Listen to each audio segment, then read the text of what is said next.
Bonjour à tous et bienvenue à cette conférence Aligner transformation et performance pour créer plus de valeur. Alors avant de démarrer, on aurait bien aimé faire un petit test de son, voir si vous nous entendez bien. Vous avez une petite section de chat sur votre droite dans laquelle vous pouvez écrire. Ça sera notre moyen de communication.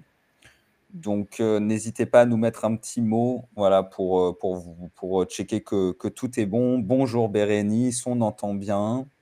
Génial. On va attendre d'autres confirmations. Bonjour Gauthier, bonjour Nathalie, bonjour Pat, Peter, Philippe, Thibaut, Valentine, bienvenue à tous.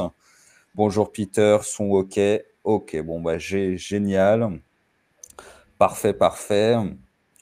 Donc, bienvenue à ceux qui se connectent à cette conférence, donc aligner transformation et performance pour créer plus de valeur. Juste pour préciser les choses, donc je suis Pablo Faucon, responsable des conférences sur le campus. Et donc, je suis accompagné de Antoine, qui est Bonjour. qui est associé donc, dans le cabinet Elite Partners. Donc, c'est lui l'expert d'aujourd'hui et non pas moi. Donc voilà, c'était juste pour préciser. Alors, pour démarrer cette conférence, Antoine et moi-même, on aurait bien aimé en savoir un petit peu plus sur vous et ce qui vous amène ici ce matin. Enfin, oui, ce matin. On aurait aimé donc vous poser 3 questions auxquelles vous pouvez répondre dans le chat, dans un même message si possible pour faciliter la lecture et pas besoin d'écrire un roman non plus, c'est vraiment à titre informatif. Les 3 questions sont les suivantes. La première, dans quel business êtes-vous? Quelle est votre activité? Est-ce que vous êtes directeur général d'une boîte industrielle? Est-ce que vous êtes DRH dans une entreprise, dans une autre entreprise? Enfin, voilà, précisez-nous votre activité. Votre obstacle ensuite, votre obstacle numéro 1 en matière de transformation. Quel est le point de blocage aujourd'hui que vous pouvez avoir? Ici, ce qu'on veut vraiment savoir, voilà, c'est la problématique, l'enjeu que vous rencontrez actuellement pour qu'on puisse l'adresser par la suite. Et troisième question, l'échéance. Est-ce que c'est une priorité immédiate? Est-ce que c'est quelque chose sur lequel vous travaillez dans les prochaines semaines, prochains mois, ou c'est plutôt à long terme et vous êtes plus là à titre informatif? Voilà, c'est ces 3 questions. On va vous laisser quelques minutes pour y répondre dans le chat. Pour ceux qui viennent de se connecter, on pose 3 questions pour en savoir un petit peu plus au début de cette conférence sur vous. La première, quelle est votre activité? Voilà, votre poste, votre fonction. Qu'est-ce que vous faites au sein de l'entreprise pour laquelle vous travaillez? Votre obstacle numéro 1 en matière de transformation. Quel est le point de blocage que vous rencontrez aujourd'hui, la difficulté, pour qu'on puisse l'adresser? Et ensuite, votre échéance, est-ce que c'est une priorité immédiate? Est-ce que c'est voilà, dans les prochaines semaines, dans les prochains mois? Précisez-nous tout ça, parce qu'en fonction du timing, eh bien, les stratégies peuvent varier. Donc, Oui, puis c'est pas la même chose si on est directeur commercial, directeur prod, VP ou directeur général, ou ce genre de choses, parce que on n'a pas les mêmes enjeux en termes de performance et de transformation. Et l'idée, c'est de pouvoir essayer de trouver des exemples qui vous parlent et voilà, qu'on puisse échanger dessus et qu'on puisse partager. Voilà. Donc Bérénice, vous êtes dans la location de véhicules professionnels. Vous êtes directrice décarbonation, changement de la chaîne de valeur avec le shift du thermique à l'électrique ou l'hydrogène, échéance rapide et à 10 ans transfo complète du BM. Donc, Okay. OK. Donc ça, c'est clair. Antoine, est-ce que vous avez besoin de précision là-dessus? J'entends que c'est un projet, déjà c'est dans l'automobile et c'est du long terme forcément, j'entends. Il y a des échéances européenne, si je ne dis pas de bêtises, à 2035. Le sujet, c'est quoi les obstacles sur ce sujet-là, qui est un sujet, on va dire, d'actualité aujourd'hui. Et dans le sens, c'est quoi les obstacles qui sont rencontrés au niveau des, je sais pas, des populations ou du projet à mener en termes de transformation? Bérénice, on vous laisse J'entends préciser. changement de la chaîne de valeur avec le chiffre du timing et en même temps, qu'est-ce que ça veut dire? L'obstacle L'obstacle numéro un, numéro un, c'est que c'est c'est plus cher. Ok, donc l'obstacle plus un, c'est de faire, de produire soit à moindre coût, soit de faire passer la valeur supplémentaire aux clients et donc du coup d'arriver à faire en sorte que les commerciaux intègrent ce discours et mettent en lumière au niveau des clients ce changement et la valeur finalement de passer du thermique au- à l'électrique ou à l'hydrogène, je si vous j'entends laisse, bien. on vous laisse confirmer. Et ce sont de gros changements opérationnels et d'usage pour nos clients. Ouais, ok. Ok. Voilà, très, très clair, Bérénice. Merci pour ces précisions. Les autres, ne soyez pas timides. Voilà, le but c'est vraiment le partage, hein. Donc, Valentine, Thibaut, Rania, Philippe, Peter, Pat, Nathalie, Gauthier, Béard, Emeline, voilà, n'hésitez pas à partager. Le but, c'est vraiment qu'on fasse un petit tour de table au départ de cette conférence. Le partage étant le bienvenu et surtout voilà, qu'il y ait de l'interaction pour que Antoine ensuite, par la suite, puisse adapter son discours aux différentes problématiques, enjeux qui peuvent exister. Donc, on vous laisse encore quelques secondes, et sinon, bah, on passera à la suite. Alors, est-ce que ça écrit?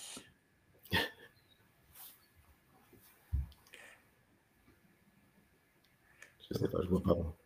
Oui, moi non plus, je le vois pas. Donc, je le voyais avant, mais là, je le vois plus. Bon, bah, Antoine, je vais vous laisser Ouais, démarrer, ok. faire votre présentation. Pour ceux qui Merci. souhaiteraient voilà, partager leurs problématiques, n'hésitez pas à le faire. On est attentif au chat. Et pour ma part, je vous laisse entre de bonnes mains auprès de Antoine. Et je vous souhaite une excellente conférence à tous. Merci Pablo, merci pour l'introduction.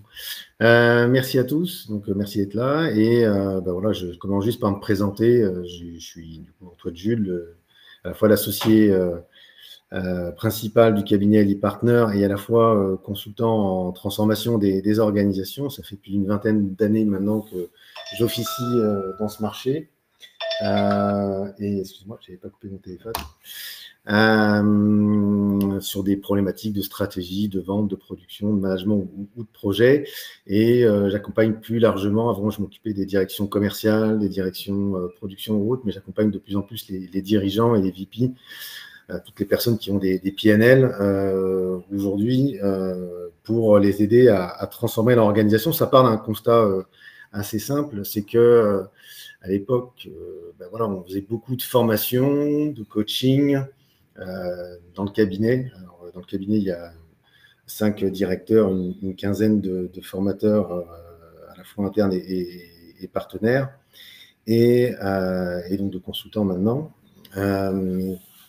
Et le constat, c'est que quand on forme les gens sur des nouvelles pratiques, des nouvelles façons de faire, en fait, ils viennent en formation, ils viennent en coaching, et puis comme le cadre n'a pas changé en fait dans l'organisation et dans l'entreprise, ils reviennent dans l'organisation et ils réadoptent des pratiques qui ne marchent pas.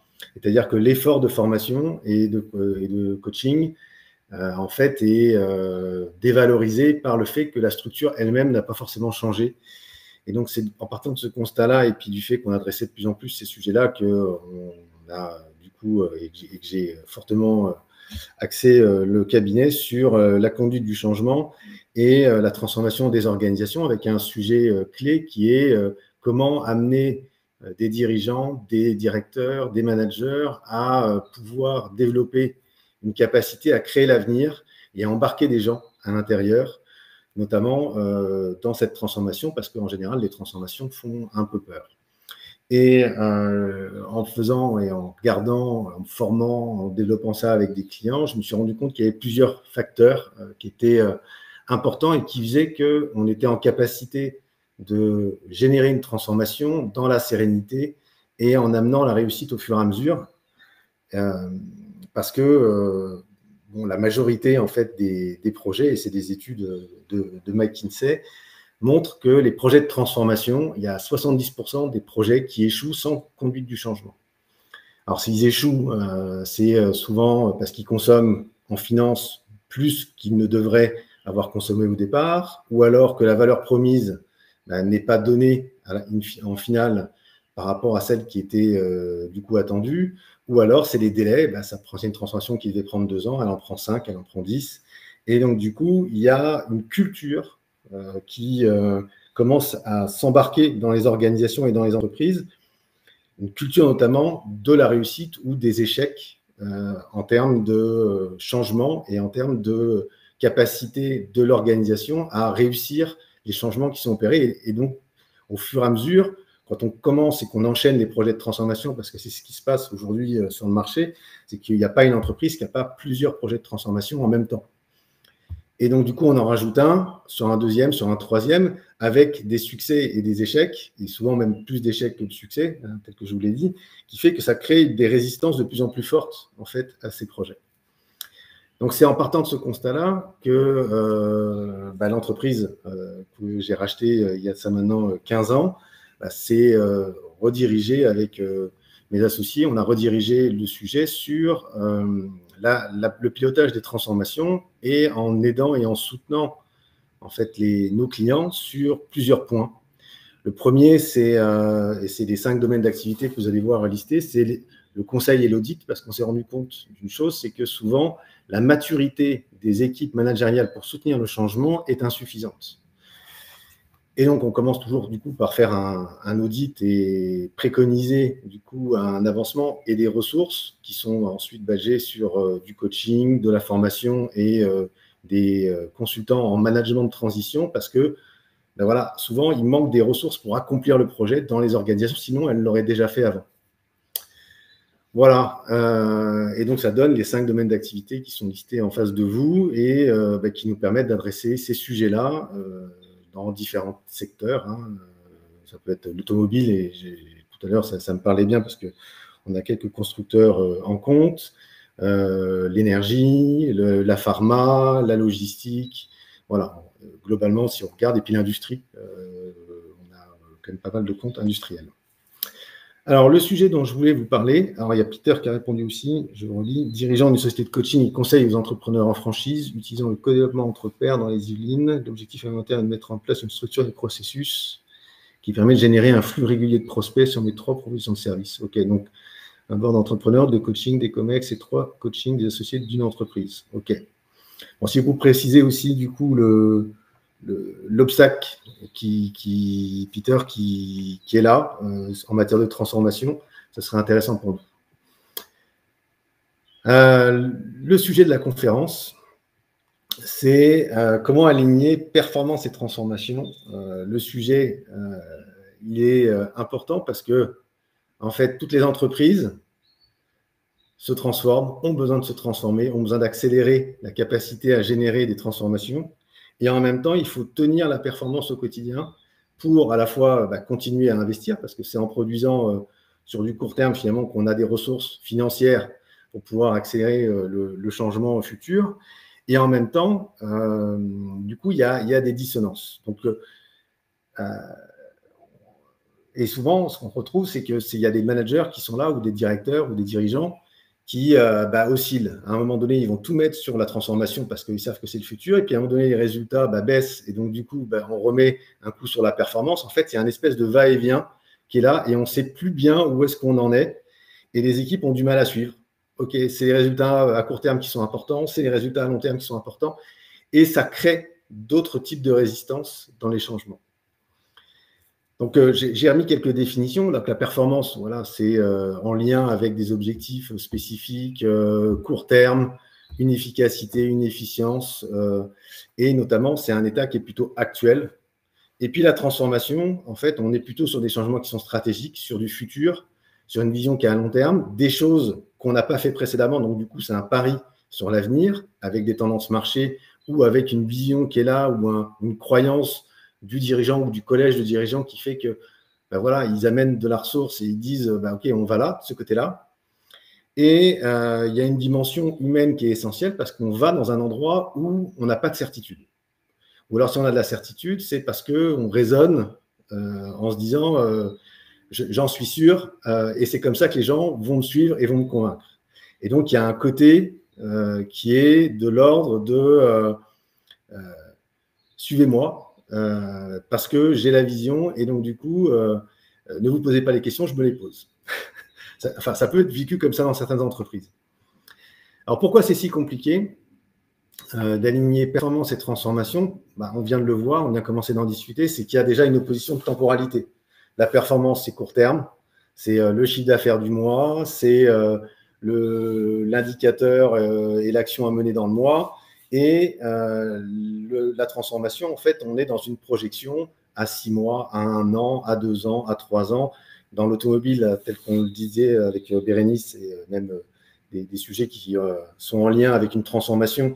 Il y a 10 ans, je me rappelle qu'on formait déjà des commerciaux dans une marque automobile. On leur parlait des véhicules électriques, ça leur paraissait hyper loin, et il y avait une résistance de dingue à proposer ce genre d'outils, et enfin de véhicules, parce qu'ils n'étaient pas rentrés dans l'automobile pour ça. Et donc, du coup, c'est un shift en termes de mentalité, et on voit bien ce que ça donne aujourd'hui avec la montée en flèche, on va dire, des ventes électriques, et de Tesla qui a pris le lead là-dessus. Deuxième point, c'est le conflit de priorité. J'ai aussi commencé à partager ce sujet-là, c'est que il y a des éléments où qu'est-ce qui est important finalement, et on voit bien que les priorités peuvent changer plusieurs fois dans l'année. J'ai une machine à café qui fait du bruit. On voit des moments en fait où on demande d'aller vendre ou de produire certaines choses rapidement, et puis on oublie de les mettre en lien avec le long terme. Il y a la gestion du changement, c'est une rupture culturelle. On se focalise et on a toujours eu l'habitude de demander aux gens d'exécuter des choses sur du court terme, et en même temps, on leur demande de penser à du long terme et de s'inscrire dans un cycle qui est beaucoup plus long. Et donc, du coup, ça crée une dissonance en termes de rupture. Des ressources limitées, ça, je ne vais pas aller plus loin là-dessus, dans le sens où une entreprise n'a pas des fonds qui s'épuisent, enfin qui sont infinis, et donc du coup, il y a toujours des allocations à faire en fonction des priorités, et donc du coup, ça fait un espèce de va-et-vient. Et puis, des mesures de succès contradictoires, on va mesurer des résultats quand on parle de performance, et puis quand on va parler en fait de transformation, on va parler plutôt de tendance. Et donc, ce qu'on va regarder, c'est surtout la dynamique du changement et les petits pas qui sont faits, puisqu'en fait, les résultats ne seront visibles que dans 1 an ou 2 ans ou 3 ans. Et donc, tout ça, ça amène des questions sur la façon dont on se pense, sa posture managériale, la façon dont on pense manager les gens, et qu'est-ce qu'il faudrait faire, du coup, pour pouvoir aligner à la fois cette performance au quotidien, cette transformation qui est à long terme, et faire en sorte que les gens se sentent de plus en plus sereins et aient envie de s'engager dans ce futur. Alors, pour éclairer le sujet, j'ai quelques questions à vous poser sur des situations de management. Alors, situation de management ou posture managériale. Donc, ce que je vais vous demander, c'est de répondre dans le chat. Alors, vous mettez 1 si c'est la première option et 2 si c'est la deuxième option. Et voilà. Et si vous voulez, vous pouvez expliquer aussi votre choix. Voilà, il y a 5 questions à répondre et ça permettra aussi d'éclairer le sujet autrement. Alors, question numéro 1.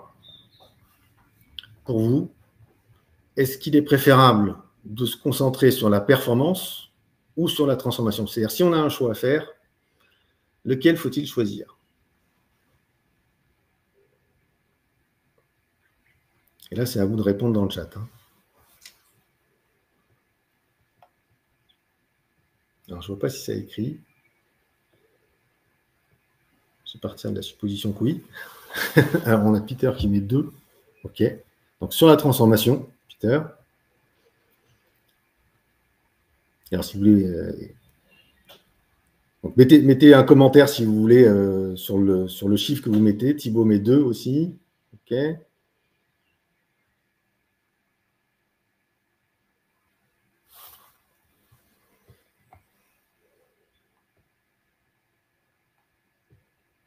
Alors, je laisse le temps d'écrire. Hein. Il y a un petit moment de latence entre le moment où je pose la question et puis le moment où vous répondez. On a au moins 4-5 secondes d'écart. Eberhard, coach, formation alliance avec direction et les collectifs sans appuyer sur la performance ongoing. OK, donc je pense que vous répondiez à une question avant. Donc 2 pour donner du sens et accompagner. OK. Et alors Peter OK, d'accord. Sauf l'urgence, trésorerie, la transformation prépare le futur, effectivement, et ça dépend ce qu'on cherche. OK. Et Bérénice 2. OK, très bien. Deuxième question. Lors d'une transformation, est-ce qu'il est préférable de demander aux managers de montrer qu'ils sont courageux ou qu'ils sont sûrs, stables et sereins? Autrement dit, est-ce qu'on montre qu'ils sont courageux dans le sens ça va être difficile, mais on y va, et j'ai peur, mais j'y vais et je le montre, ou alors je suis sûr, serein, stable, et je montre une vision sereine et je suis calme pour le faire. Et alors, Rania précise, bonjour, de mon point de vue, la transformation sans sacrifier la performance. Effectivement, ça c'est ce qu'on cherche tous, c'est aligner justement du coup cette transformation et cette performance. Donc, Bérénice met 2, OK, Thibaut 2. Rania courageux, OK. Donc là, on voit qu'il y a, autant sur le premier, on était tous sur le 2, sur la transformation. Là, on voit qu'il y a déjà... il y a déjà des différences. OK. Donc, de serein dans la complexité et l'authenticité, ne pas mentir sur les difficultés. OK. OK. Et les faire sortir de leur zone de confort. OK. Troisième question. Est-ce qu'il est préférable d'aligner l'ensemble des parties prenantes sur un même objectif ou soutenir les parties prenantes, à savoir piloter dans l'incertitude, selon vous?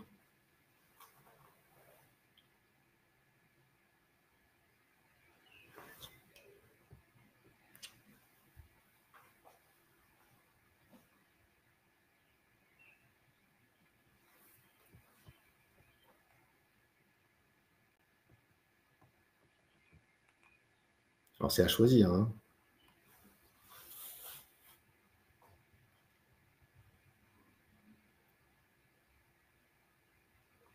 Donc là, on a 1, les 2, OK.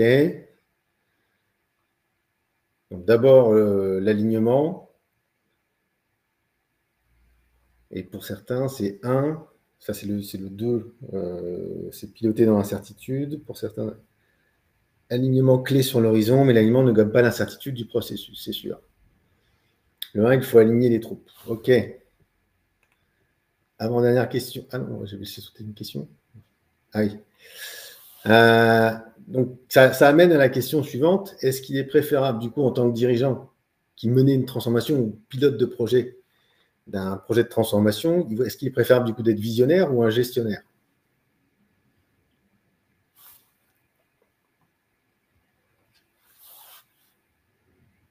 Alors, j'ai un visionnaire bien entouré. Mélange des genres, un coach n'est pas un consultant. OK, effectivement. 2, avec un vrai codie, une gouvernance collaborative qui puisse recentrer et réaligner les directions. OK. Et ensuite, on a 1. OK, donc visionnaire. OK. Alors, question numéro 5 et dernière question. Est-ce qu'il est préférable, du coup, de se développer soi-même ou d'investir dans les autres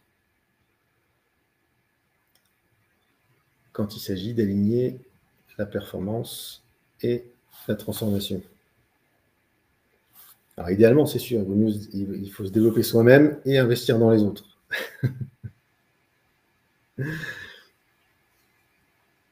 OK. OK, donc les deux. Effectivement. Donc, la solution, évidemment, on va dire, dans toutes ces questions, il faudrait arriver à faire les deux en même temps. Ce qu'on voit, et on touche du doigt quelque chose, c'est que qu'est-ce qui va nous permettre de faire les deux?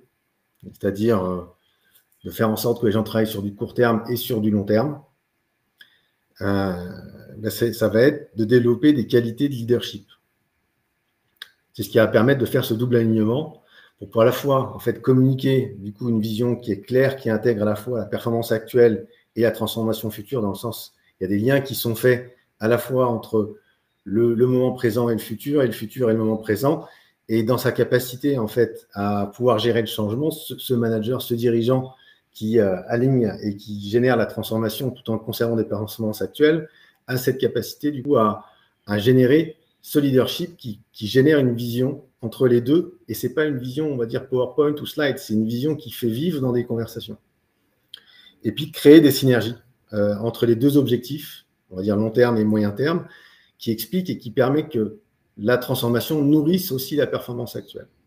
Et à ce moment-là, on va avoir quelque chose qui, on va dire, est vertueux sur le papier.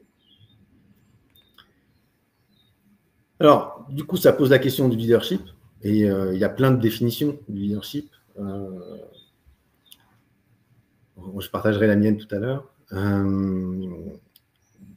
C'est-à-dire que souvent, pourquoi j'ai mis ce slide? Parce que ça paraît évident quand on regarde le schéma que de proposer une roue ronde, ça va permettre aux gens d'aller plus vite, d'aller mieux, de faire ça plus facilement, d'avoir moins d'efforts à faire et d'emmener plus loin leur bac de cailloux.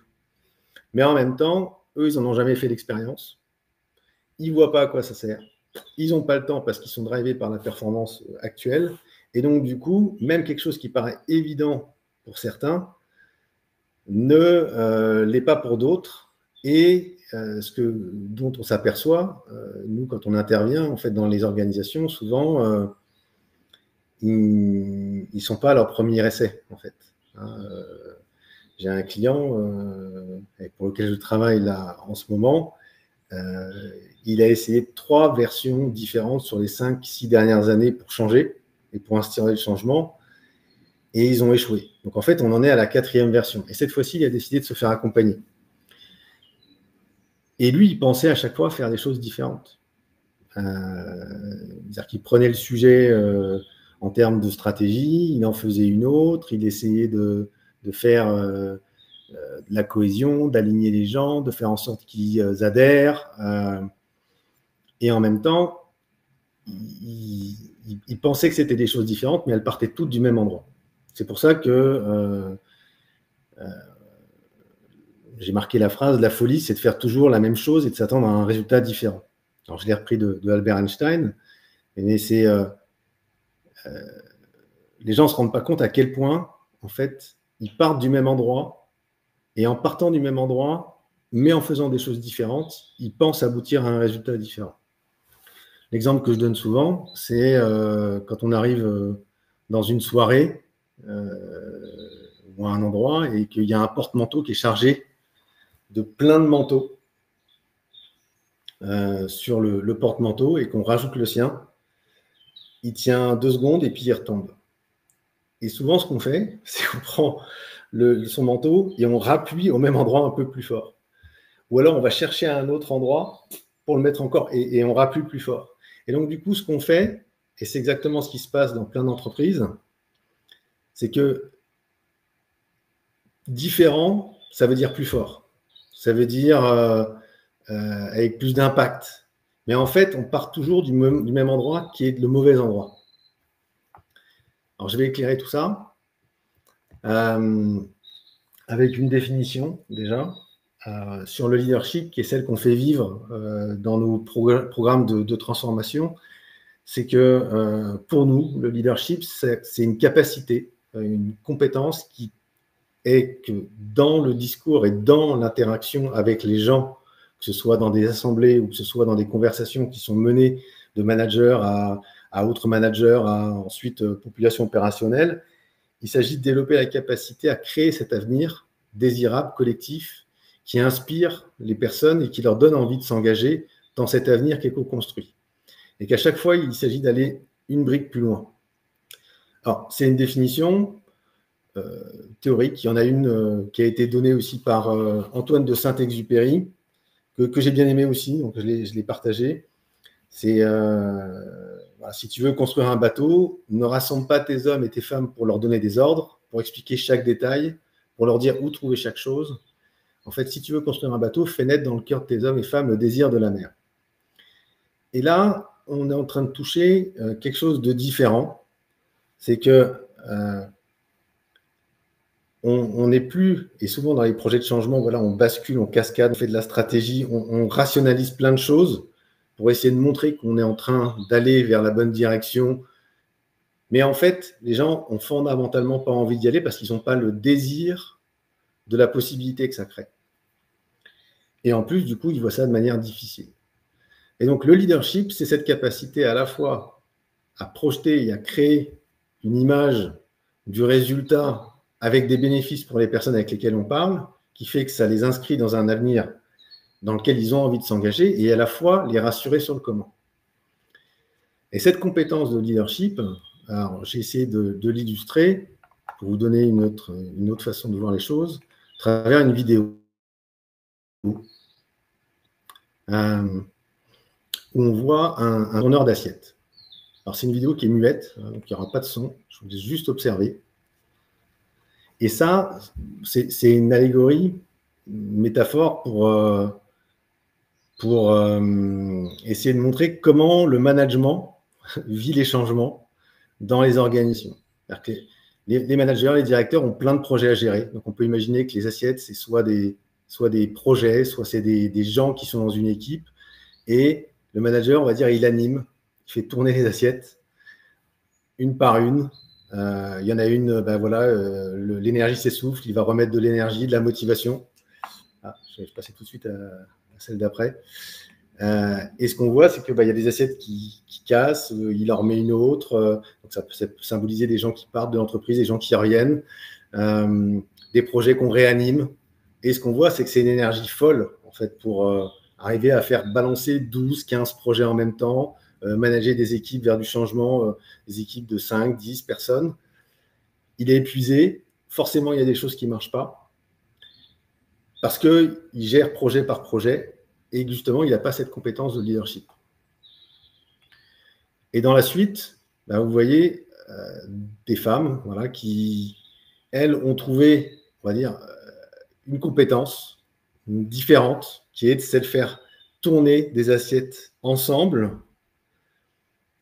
sur des tiges qui sont reliées entre elles et qui font qu'elles sont capables de mouvementer en fait, ces 10 assiettes autrement.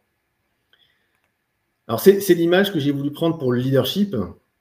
C'est qu'à partir du moment où les managers et les directeurs, et dans le projet, en fait, on génère le leadership nécessaire pour créer ces conditions, en fait, ça permet à la fois de gérer, du coup, la performance et ça permet aussi de générer le changement qui est à venir.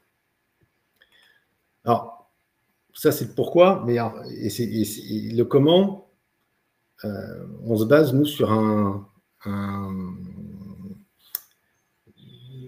une des études qui ont été créées par deux personnes qui s'appellent Werner Erhard et M. Johnson, je ne sais plus son prénom, qui ont étudié justement comment est-ce qu'on pouvait faire pour relier performance et alignement collectif.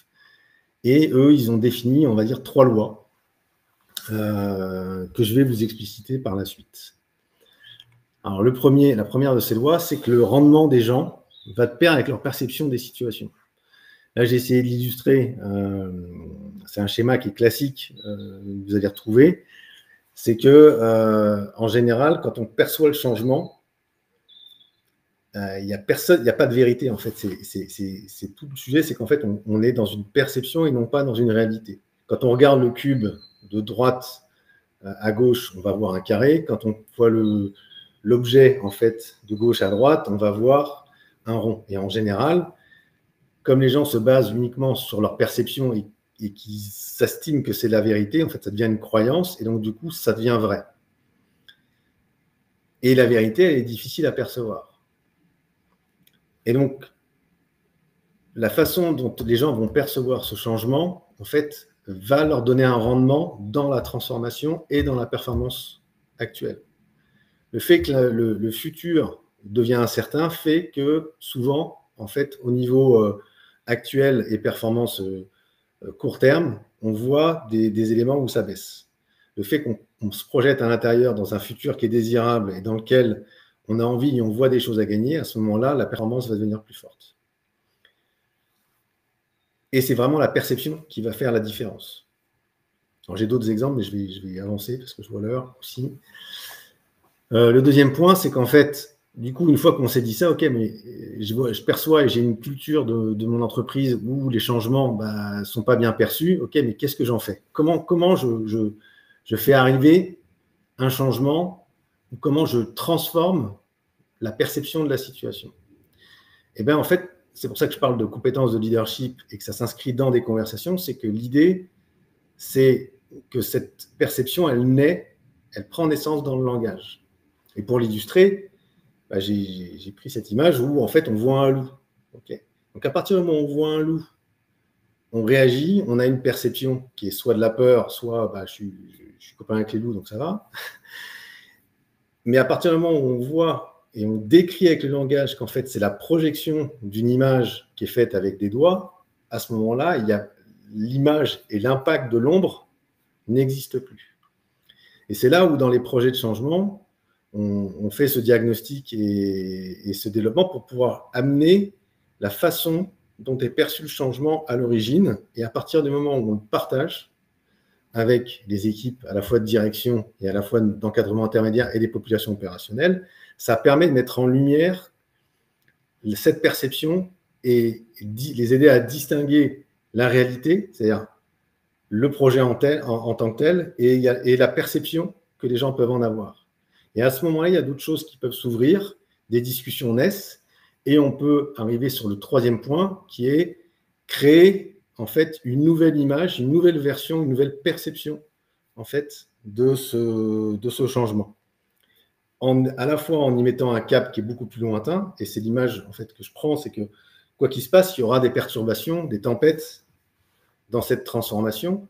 Mais si la tempête, elle est vécue comme actuelle et on a une projection, on ne sait pas vraiment où on va, à ce moment-là, la tempête va faire en sorte, va amener le capitaine à prendre de mauvaises décisions, à distiller du stress dans ses équipes, versus on définit un cap, on accroche les gens à ce cap et on leur montre le chemin.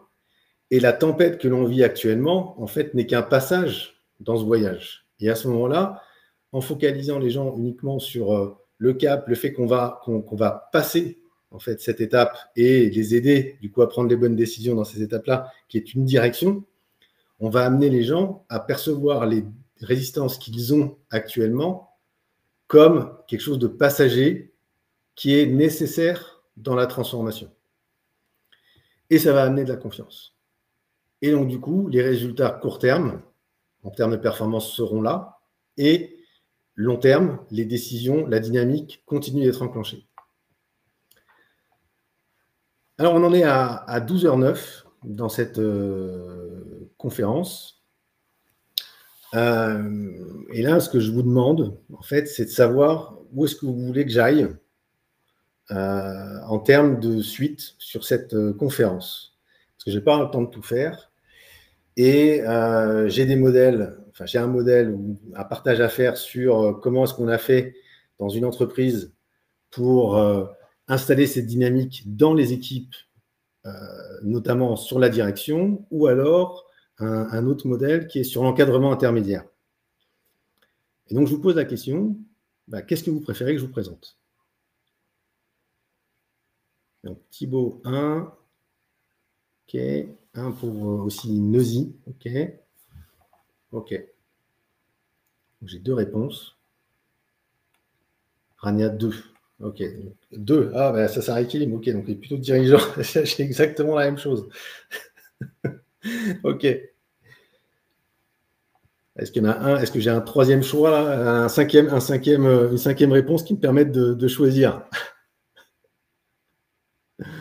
Est-ce que quelqu'un veut bien se lancer? Soit mettre un 2, soit mettre un 1 supplémentaire. Un 2, ok. Donc, ce sera l'encadrement intermédiaire. Ok. Alors, pour l'encadrement intermédiaire,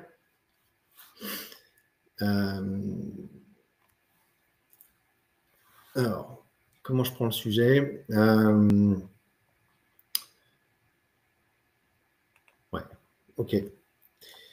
L'encadrement intermédiaire, alors c'est un modèle qui s'appelle le leadership performant par alignement. L'encadrement intermédiaire, donc on va parler en fait de managers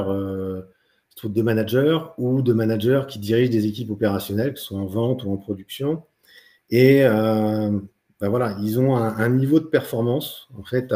Donc là, j'ai 2 types d'exemples dans les ventes ou dans la production. Ce qu'on voit, c'est que au quotidien, ces équipes, elles doivent produire des résultats. Pour les vendeurs, ça va se traduire en termes de chiffre d'affaires, de volume, de marge, de mix marché, de nombre de clients, etc. Et puis pour les équipes de production, ça peut être des taux de rendement global, de volume de production, des taux de réclamation client, mean time to repair, les coûts unitaires de production, le cash flow opérationnel, bref, un ensemble de choses à faire. Et donc là, on va parler d'une usine, en fait, en dessous, par exemple, dans une usine pharmaceutique qu'on accompagne.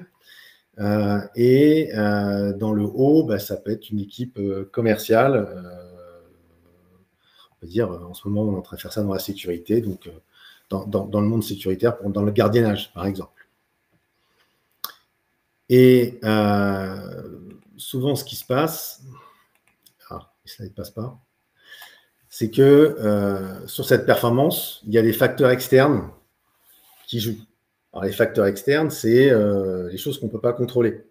C'est Trump qui fout des droits de douane impressionnants. C'est la grêle du mois de mai qui fait qu'il y a des gens qui ne peuvent pas se déplacer et aller travailler, ou des vendeurs qui ne peuvent pas aller faire des rendez-vous, donc il y a moins de rendez-vous.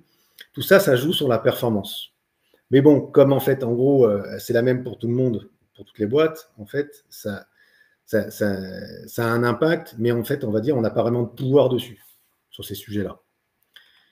La deuxième chose qui impacte la performance, c'est les facteurs internes. Les facteurs internes, c'est la politique interne de l'organisation. C'est la politique d'achat, la politique de rémunération, la politique zéro papier, etc., qui fait que ça a un impact, on va dire, sur la performance, mais ça ne permet toujours pas, en fait, de donner du pouvoir au management intermédiaire pour l'amener et faire en sorte de développer de l'activité qui va générer de la performance. Donc, ce qui va, du coup, jouer sur la performance, c'est l'activité des personnes qui sont en face. Donc, pour des commerciaux ou pour même des gens en production, ça va être l'orientation client. C'est-à-dire, pour les vendeurs, des typologies de clients qu'ils vont aller visiter. Et c'est donc le temps passé à parler avec tel type de clients qui sont plutôt des nouveaux clients. Si on prend dans l'automobile pour Bérénice, si je suis vendeur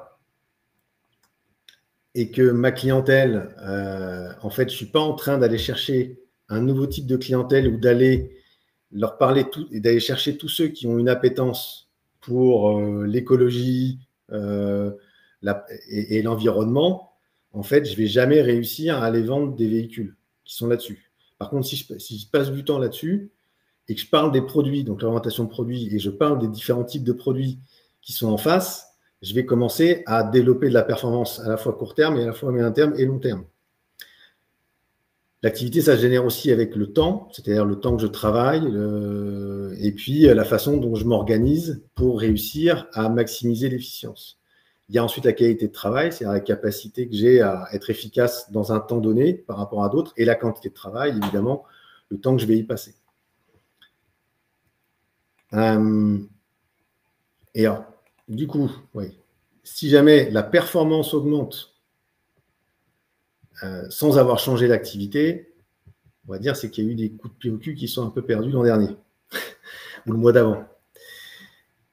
Donc l'idée, c'est de se dire que pour produire cette activité qui génère cette performance, en fait, j'ai besoin de compétences, c'est-à-dire de connaissances, d'aptitudes et de motivation qui va faire que je vais générer l'activité et la performance. Donc là, on est sur la performance actuelle. Mais qu'est-ce qui va générer le changement?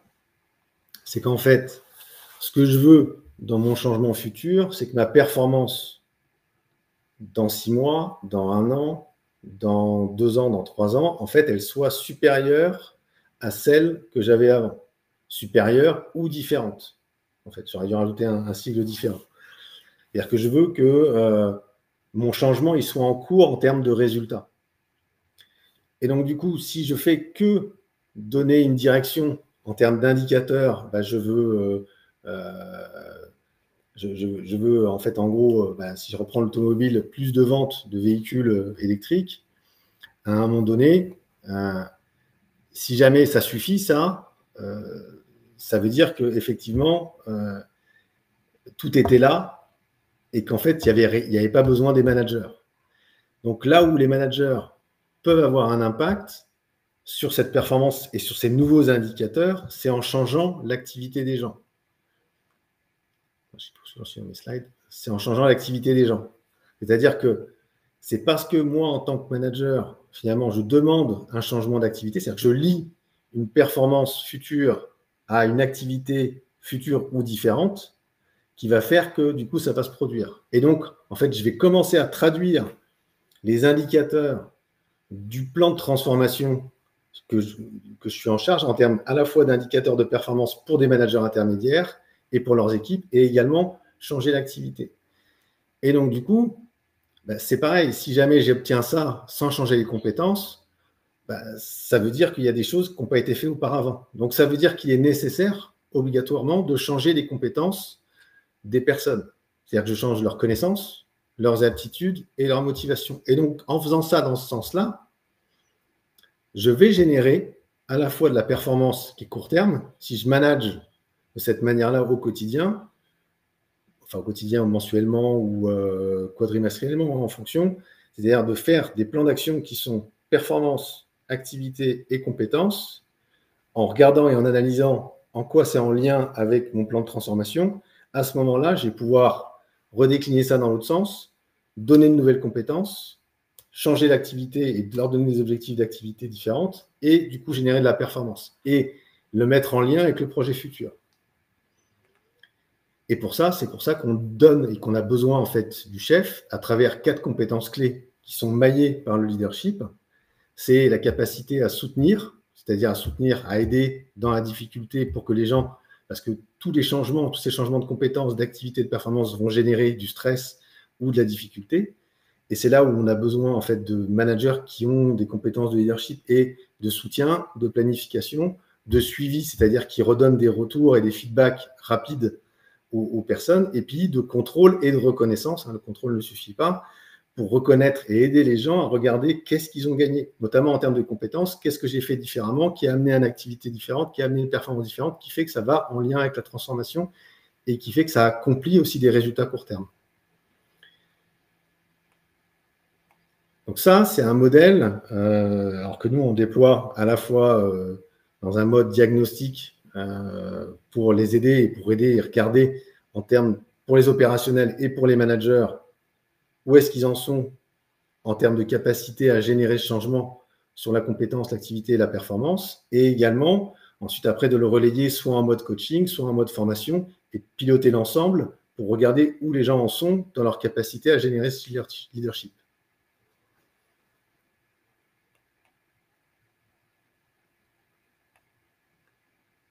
Donc ça, je vais passer, c'était après. Ok. Donc une fois qu'on s'est dit ça, qu'est-ce qu'on peut faire dans la suite? Alors, dans la suite, vous l'avez compris, c'est que aujourd'hui, dans plein d'entreprises, les gens font ce qu'ils connaissent et ils passent d'une transformation à une autre sans se poser les bonnes questions. C'est-à-dire en se disant, OK, c'est-à-dire, ils se posent des questions, mais comme ils se posent la question de la même manière, en partant du même point de départ qu'auparavant, ils peuvent arriver qu'à des solutions qui sont à peu près les mêmes, avec une puissance qui est diverse, une puissance qui vont mettre plus ou moins fort, et en restant dans leur façon de penser. Et bon, c'est là où nous, on agit, hein, c'est que notre accompagnement, il est là pour les aider finalement à regarder réellement où est-ce qu'ils auraient pu faire autrement, mieux, pour réussir quelque chose qu'ils ont échoué, ou alors il y a d'autres entreprises dans lesquelles ils sont en réussite, mais ils ne savent pas éclairer quelle est la réussite suivante. Et à ce moment-là, on va les aider à éclairer le prochain palier. Alors, tout ça, on le fait à travers nos 5 domaines d'activité qui sont listés ici. Donc, vous voyez, ressources, on fournit un manager de transition pour stimuler l'action dans les équipes et soutenir ce projet parce qu'en fait, en général, on n'arrive plus du tout à arriver à générer autant d'énergie qu'il faut pour pouvoir aller plus loin. Il y a la formation, donc former les équipes de management ou leadership partagé par alignement, le coaching, le conseil ou le leadership de projet. Voilà, tous ces sujets-là, en fait, c'est une façon, en fait, de pouvoir soutenir avec à la fois des choses qui sont opérationnelles et à la fois en stimulant et en allant chercher chez les dirigeants une nouvelle façon de penser et les éclairer autrement. Moi, je vous remercie déjà d'avoir été présent. Et puis, je laisse ouvert quelques questions, réponses que vous voudriez aborder ensemble. Sinon, vous avez aussi le loisir de prendre rendez-vous. Hein. Il y a un lien qui est un peu plus haut dans la présentation. Et voilà, on sera ravis. Alors, moi ou quelqu'un de notre équipe, hein, j'ai 4 autres directeurs qui seraient en capacité de pouvoir répondre à vos problématiques. Posez-la. Et puis, on discutera ensemble. Voilà. Ouais, Tali qui dit merci pour votre présentation. Je dois vous laisser, bonne journée. Merci pour votre présentation très claire. Thibaut, merci pour cette présentation. Bonne journée. OK, très bien. Je laisse encore 1 ou 2 minutes ou 1 minute pour voir s'il y a des questions qui viennent. Et puis sinon, écoutez, je vous dis à une prochaine fois.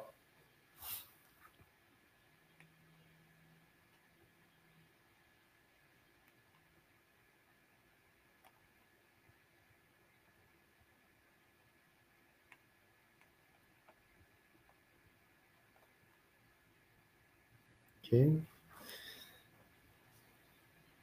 Bonne journée, du coup, hein, Thibaut, Neuzy, Bérénice, Eberhard, Nathalie, Peter, Rania. Merci beaucoup et bonne journée également. À bientôt.